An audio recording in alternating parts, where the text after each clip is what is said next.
Hello, welcome to Furious Driving, and I am back here again on the driveway in the lull between the extensive rain today with my 200 VI, the rarest Rover hot hatchback or any hot hatchback on the roads in the UK, with only 20 of these things left taxed and in existence that are running and driving at the moment. So it's quite exciting to have one of these things on the fleet and actually working. But I've got a few more problems with the car that means it's not quite an everyday user as such. The radio refuses to work, the indicators have got a mind of their own, but more importantly I've got a couple of little issues down here at the front. I'm going to hold my hands up a little bit here right now because when I got this car ready for its MOT, I only changed the driver's side CV boot and brake caliper, and a couple of people said in the comments, if it's in one, the other side surely is going to have gone. Now I kind of stand by doing it back then because you don't always need to do calipers in pairs and CV boots in pairs.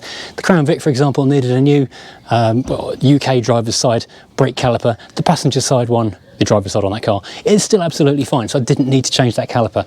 On this car, everything had gone on the driver's side. The passenger side one looked okay, but I got an advisory on the MOT saying it was dragging slightly, and I thought maybe if I put a couple of 100 miles on it, it might free itself off. And I've even been as far as greasing the pins, or cleaning and greasing the pins of the sliders to see if that helps. Unfortunately, it hasn't. Every time I take the car for a drive, the wheel is absolutely roasting hot every time you get back. The other thing that happened from driving a couple hundred miles was that the CV boot, which had looked old but okay, got to the point where it was cracking in the course of about 200 miles, and black gooey ooze was seeping out, and it was disgusting. I have made an executive decision on this channel that CV boots are gross, time consuming and a pain in the bum without that very special alien probing tool thing, and I haven't got one of them. But my friend Chris Smith, who is a mobile mechanic, has got one, and so I was more than happy to leave the keys for this car for him to come and do that job for me when I was out, and I didn't need to be anywhere near that grease and that goo. So here's a moment where he did that for me. Well, here I am outside Matt, Mr. Furious himself's house, working on his Rover VI. He's got another CV gator gone. He's having a touch of liquentin. I almost think he's seen these videos and he's taken the mick looking at that. There we go, the VI is now up to its MOT standard. Full life left. CV gator changed on this side down here, near side. All cleaned up and ready to go. Well, that's the other CV gator done on Matt's Rover VI. Near side one was split this time, just perished from where it started using the vehicle again. Obviously rubber does dry out over time, even though it does hold grease.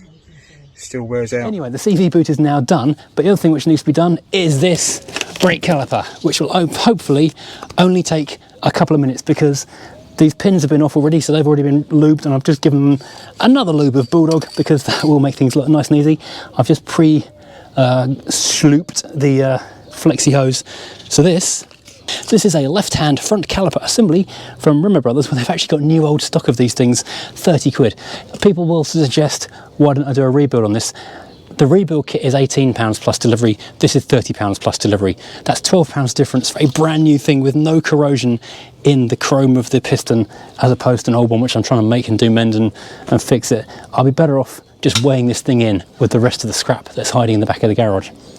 I mean other calipers and bits of car and stuff and batteries, not the Rover.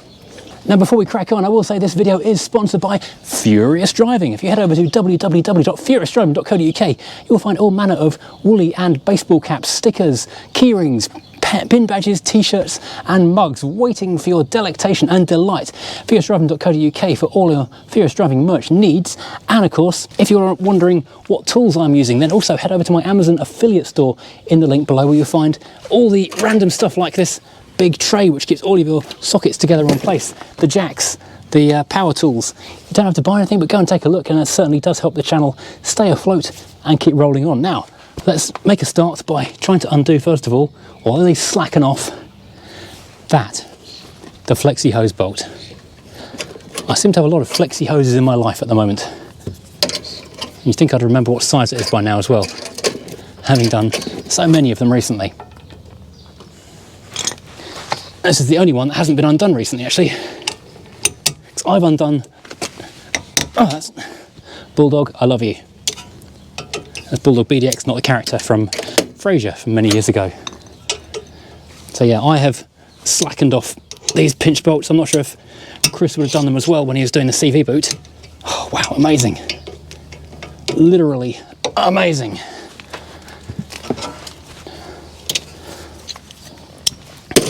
This channel is not sponsored by Bulldog BDX, but I'm a massive fan of the product.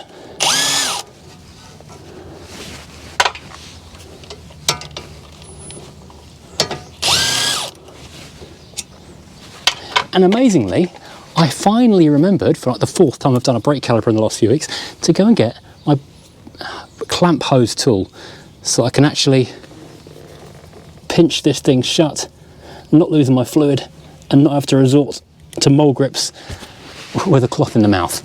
Isn't that astonishing? I'm going to get a bit of cardboard to put under there because that is going to make a huge mess in a moment, and move my teacup out of the way as well. No one wants to be drinking a cup full of brake fluid. It is not nice. Ooh. Do you know what? This is the point at which I'm going to remember I need gloves. Right, so before we drive the car, let's do a full brake bleed on it. So 3 pumps in. Oh, the pipe blew off. Such was the pressure. Okay, 3 more pumps in a go. Okay, I'm going to call that one good. Release, yep. Oh, that's everywhere. My God, it's everywhere. Right, that's all back together again. You can see a certain amount of glazing on the pads to show they have been extremely hot indeed. So I will look into replacing both the discs and the pads in short order, because, you know, this is a performance car and those are knackered, and we want something decent with some proper stopping power on them.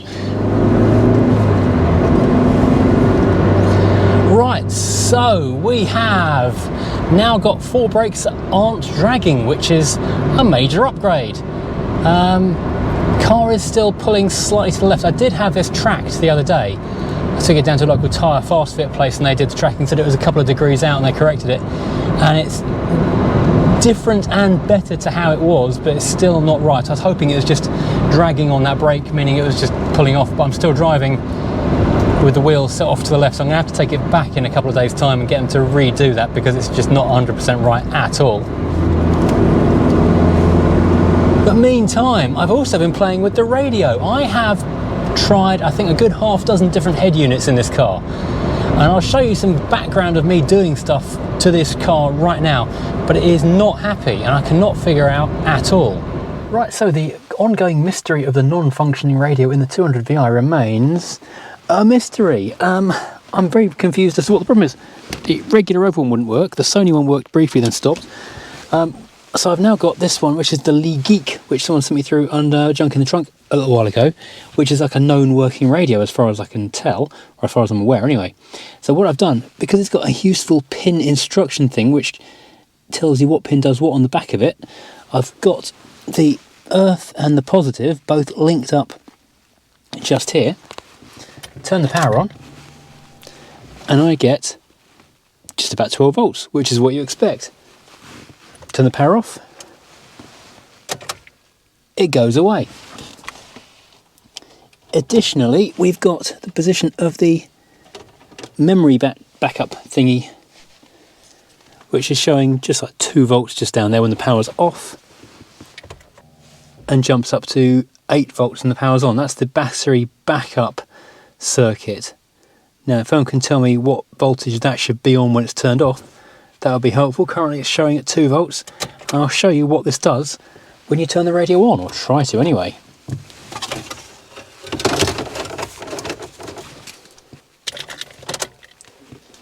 So we can see the Lee Geek radio has got power. It's telling me we're awake, and this will carry on flashing. It'll count the minutes. Interestingly, did you see how the clock is getting dimmer and dimmer after a few moments and getting brighter again? If I hit the power button, it goes out completely and then flashes back on again. It's almost like there's not enough power to keep it going, and having powered down, it takes a moment to rebuild its power levels up again. Really odd. I don't know what that could be. And this is, I've lost count of how many radios I've tried in this now, and only the Sony worked very briefly and then didn't work anymore at all. It's really odd. Now, because safety first is my mantra, I have now run a live cable from the positive of the battery to feed directly to the back of the radio. So we now have a steady clock running there.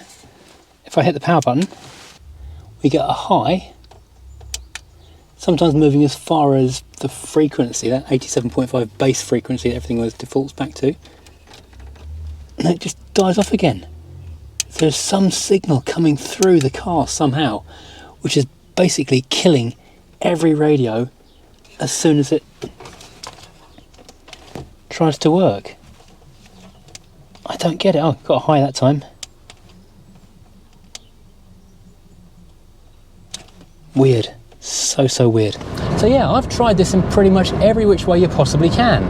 And it seems just being in the car means that the radio does not work. It's very odd indeed. Baffling. Utterly baffling. Meanwhile, the hazard lights and indicators, I am going to track down where that relay lives in the car, because they were working. I thought I'd fixed that by cleaning up the hazard light switch, but guess what? I haven't. It's still misbehaving in a very annoying manner. So, bad news just there, all round really. I've also got, which I mentioned in the previous video, the volume control for the heater. That only goes from about 10 o'clock to about 2 o'clock, maybe even 11 till 1. It's not travelling the full way. The fans work, the direction stuff seems to work, but the cable on the back of that seems to have got, actually I can, if I keep working it, that is working itself out a little bit more, but it's very odd. So I'm going to have to take this entire dashboard panel out in the next video and try and work out what's gone wrong with that cable. If I can just grease that cable up and make that be not broken, that would be extremely good. Finally, in the dashboard area, we've also got the clock doesn't work, which is also massively annoying. So yeah, need to get that one sorted too. Never rains but it pours, I suppose you could say. But I've been looking at videos online and I think I've worked out how I can take that all to pieces and make that not be broken.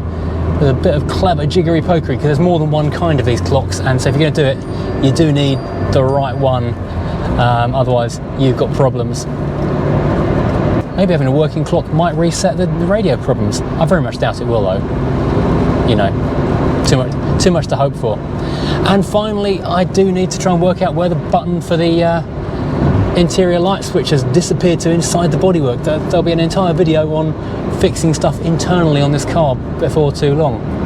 And meanwhile, I've been getting the Alpha 145 back on the road again. So next video will be the Alpha driving once more. That's going to be exciting. So I'll have two 90s hot hatches on the road. This toy here called the Wi-Fi check, which I'm filming itself with, which means I can take a look inside this bodywork to try and find out what's happened. Let's turn the brightness up on this thing a bit. If you can see this is looking with the endoscope, the handy little tool from Draper here, for the wire that would be connected up to the interior light switch. Now looking literally inside the bodywork, the cavity, and I cannot see any sign of the missing wires. I can see nuts, I can see bolts, I can see air ducting, I can see other cabling, but I can't see. I've taken this panel off here and there's no access through there either, which means it's kind of hard to figure out where that wire has gone. Not good. And as a final touch, I've treated this to a pair of LED single filament brake light bulbs, which are these ones here on the edge.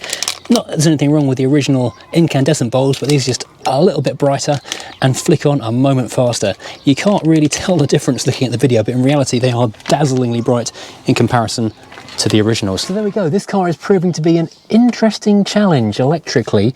You'd think it'd be nice and simple stuff, but obviously it's not. I'll have a look on eBay, because you can get hazard and indicator light relays for about £9 or £10 plus postage. That's not a big expense to try and just put a new one of those in there.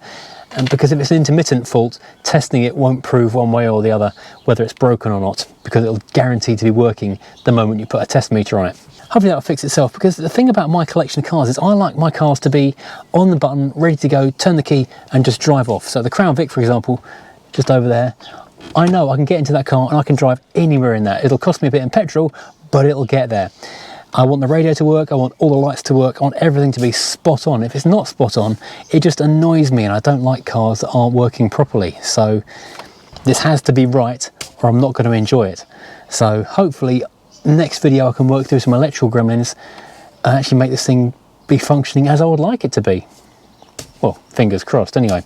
Right, thank you for watching. Please, as always, like and subscribe to follow the progress of this car and see where it goes next time. And yeah, have a great weekend. See you all soon.